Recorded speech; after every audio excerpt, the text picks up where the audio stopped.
मैंने कहा आप तो जीनियस हैं, हम लोग आपके सामने कुछ नहीं। रफी साहब मुझसे बहुत नाराज होते थे क्योंकि मैं ऐसे कुछ कर देती थी ना। दोस्तों, कभी आपने नोटिस किया है कि जब भी किशोर दा की बात आती है तो कुछ लोग तुरंत बोलते हैं, अरे मंगेशकर सिस्टर्स यानी आशा भोसले और लता मंगेशकर जी तो हमेशा किशोर दा की ही तारीफ करती थी, क्योंकि उन्हें शायद मोहम्मद रफी साहब से कोई प्रॉब्लम थी। हमें भी अक्सर अपने वीडियोस पर ऐसे ही कमेंट्स देखने को मिलते हैं, पर असली कहानी शायद उतनी सीधी नहीं है और सच जानकर आपका भी नजरिया बदल सकता है।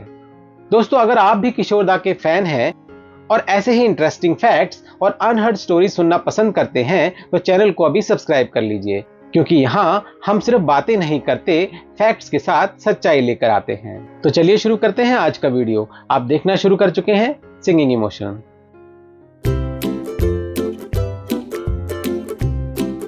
दोस्तों, इस पूरे मुद्दे को समझने के लिए हमें थोड़ा पर्सपेक्टिव बदलना पड़ेगा। मान लो एक क्लास है, उस क्लास में एक स्टूडेंट है जो हर रूल को फॉलो करता है, टीचर्स की हर बात मानता है, डिसिप्लिन्ड है, परफेक्ट है। ऐसे स्टूडेंट्स टीचर्स के भी फेवरेट होते हैं और अक्सर उन्हें क्लास मॉनिटर भी बना दिया जाता है।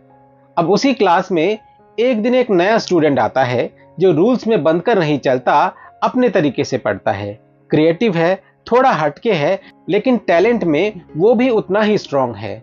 फर्क बस इतना है कि वो पढ़ाई को प्रेशर नहीं, फन की तरह लेता है। अब सोचो, क्लास के बाकी स्टूडेंट्स किससे ज्यादा रिलेट करेंगे?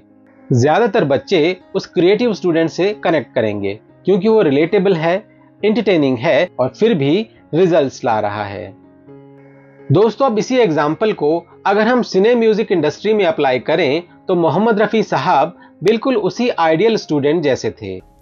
बस वो आते थे दरवाजे से, सबको आदाब आदाब ऐसे, मतलब शुरुआत यहाँ से होती थी। फिर आके कैसी हैं आप, ऐसे नहीं था कि मजाक चल रहा है, कुछ जोक सुना रहे हैं, कुछ मतलब कर रहे हैं, ऐसा नहीं था उनमें। शांत बैठे रहते थे। वो म्यूजिक डायरेक्टर्स की हर बात को परफेक्शन के साथ फॉलो करते थे।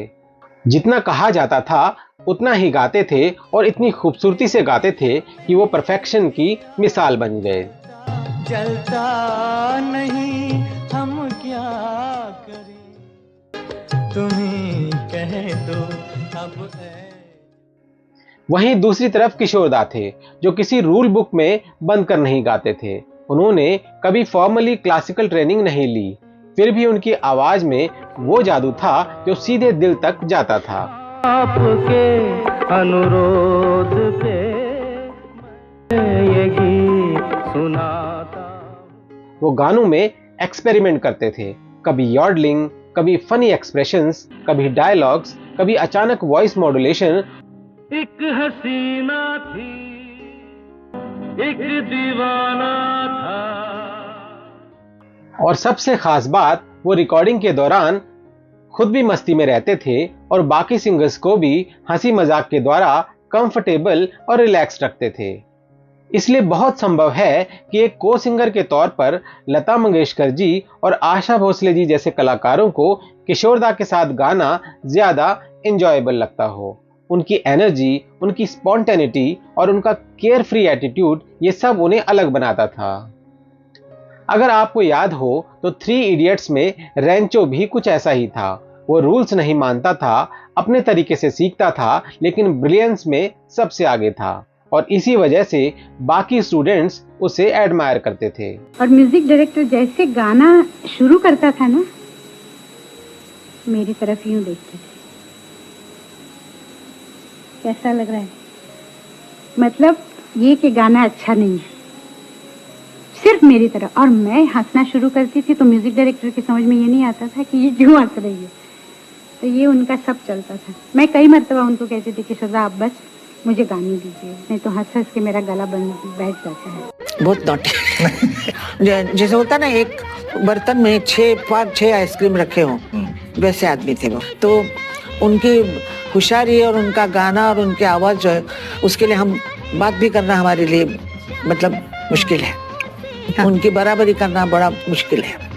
जैसे आशा जी खुद एक इंटरव्यू में बताती हैं कि किशोर दा खुद से गाने में जो चीजें डालते थे वो उन्हें बहुत प्रभावित करता था। वो कहती हैं कि अगर म्यूजिक डायरेक्टर ने गाना 80% समझाया है तो उसे 20% खुद से इम्प्रोवाइज करके कैसे 100% बनाना है, ये उन्होंने किशोरदा से सीखा। वहीं रफ़ी साहब संभवतः शास्त्रीय संगीत की सीमाओं में बंधे होने के कारण एक सीमा से ज्यादा इम्प्रोवाइज नहीं करते थे। जैसा कि रफ़ी साहब के बारे में आशा जी कहती हैं कि कई मौकों पर अगर हम गाने में अलग से कुछ इम्प्रोवाइज करें तो रफ़ी साहब नाराज भी हो जाते थे। अच्छा जी, हारी मैं तो रफ़ी साहब मुझसे बहुत नाराज होते थे क्योंकि मैं ऐसे कुछ कर देती थी ना तो बोलते थे अपना ऐसा नहीं चलेगा, अपना ऐसा नहीं चलेगा, सब अच्छा, वैसे बोलते थे पंजाबी। अच्छा जी मैं हारी, चलो मार जाओ ना, ऐसा मैंने किया तो वो बहुत चिढ़ गए। अरे सिर्फ मुझे एक आदत थी उस वक्त, ख़ास तौर पे रफ़ी साहब के साथ गाना हो तो मैं क्या करती थी कि पहले से सोच के रखती थी कि यहाँ एक तान कहनी है, पर उनको नहीं बताती थी मैं, और पहले गाती भी नहीं थी। जैसे टेक शुरू होता था मैं खट से गा जाती थी, और फिर रफ़ी साहब को ज़रा अजीब लगता था, फिर वो कहते थे अच्छा आपने ये कहा। दरअसल आशा जी हमेशा से सिंगिंग में इम्प्रोवाइजेशन और इनोवेशन की पक्षधर रही हैं और इसको लेकर हमेशा से खुलकर बोलती रही हैं। इंग्लिश पिक्चर में कैरमन मरांडा करके एक सिंगर थी, वो अजब कपड़े पहनती थी और अजब टोपी में कुछ फल वल लगे होते थे।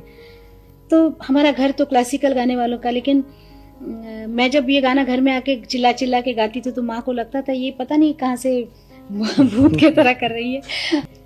मम मम मम करो मामा मिकर सिबा।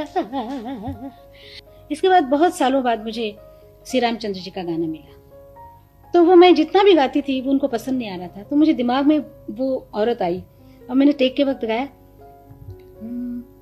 मिस्टर जॉन बाबा खान या लाला रोशनदान, ऐसे किया और वो गाना इतना सबको अच्छा लगा कि कहने लगे ये कैसे तुमने किया। तो मैंने तब बताया नहीं कि मैंने कैरमन मरांडा को कॉपी किया।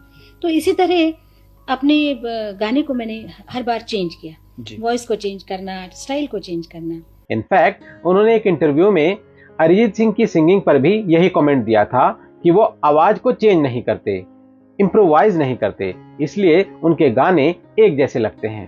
पर आजकल सोशल मीडिया के दौर में किसी कलाकार का पूरा इंटरव्यू न दिखा के सिर्फ एक लाइन दिखाना और कंट्रोवर्सी क्रिएट करके व्यूज बटोरना बहुत कॉमन हो गया है।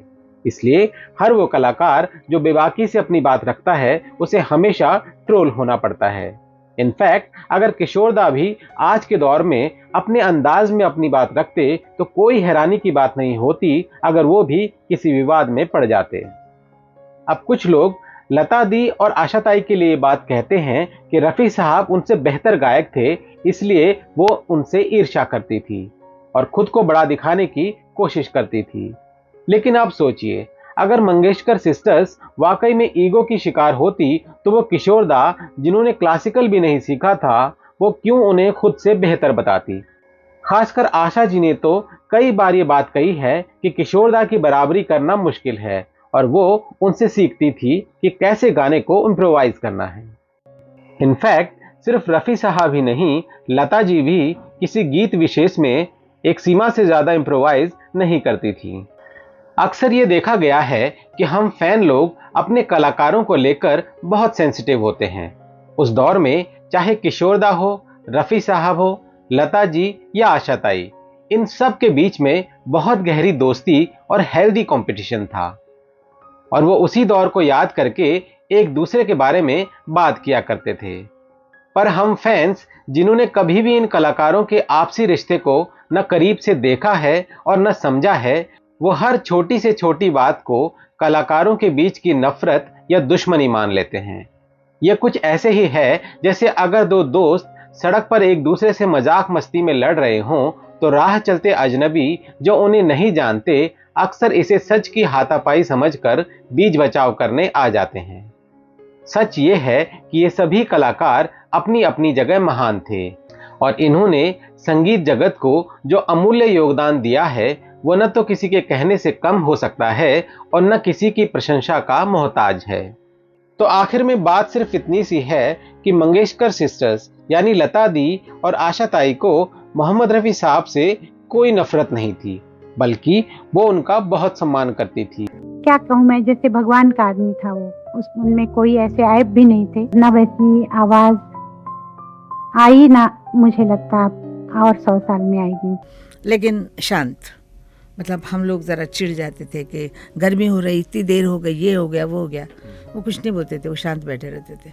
बोलते यही करना है तो अभी क्या चिल्ला के फ़ायदा, बैठे रहो, ऐसे थे स्वभाव के, एकदम शांत आदमी। और अब अल्लाह के बंदे थे, उनसे बहुत ये था, हर वक्त उनका नाम लेते थे।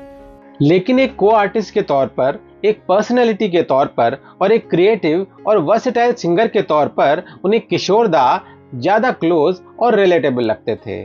और सबसे हैरान करने वाली बात, बिना प्रॉपर ट्रेनिंग के भी उनका टैलेंट इतना नेचुरल था कि बड़े बड़े ट्रेंड सिंगर्स भी उनकी प्रतिभा देखकर दंग रह जाते थे। अब आप बताइए, आपको क्या लगता है, क्या ये कंपैरिजन सही है या आपकी कोई अलग राय है? नीचे कमेंट करके जरूर बताइए। अगर वीडियो पसंद आया हो तो लाइक कीजिए, हाइप कीजिए, शेयर कीजिए और ऐसे ही इंटरेस्टिंग वीडियोस के लिए चैनल को सब्सक्राइब कर लीजिए।